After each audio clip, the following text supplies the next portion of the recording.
नमस्कार शेतकरी बांधवांनो, माझे नाव भूषण राजाराम जगताप, अजमेर सोंदाणे, तालुका बागला, जिल्हा नाशिक. माझा 7709 74 94 62. Yashoda hybrid seeds PVT LCD F7 onion seeds हे बियाणं मी म्हणजे 1.5 पायली घेतलं होतं. त्याला आहे ना 1.5 पायलीला त्याची उगवण्याची क्षमता बी चांगली होती आणि 90% म्हणजे चांगलं उतरलं आणि उत्पन्नामध्ये घट वगैरे काय आली नाही.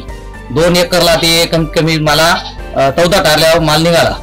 आता कांदा ठेवून कमीत कमी 2 महिने झाले, अजून कांद्याला काजळ वगैरे काही नाही किंवा कुठलाही प्रकारचा कोंब नाही. कांदा गुलाबी कलरचा येतो आणि कांद्याची साईज आहे का 120 ते म्हणजे 100 ते 125 ग्रॅमपर्यंत साईज आहे कांद्याची. एकरीला मला 60 टारल्या माल निघाला कांद्यांचा. आणि इतर म्हणजे इतर बियाण्यांच्या तुलनेमध्ये हे मला बियाणं चांगलं वाटलं. धन्यवाद.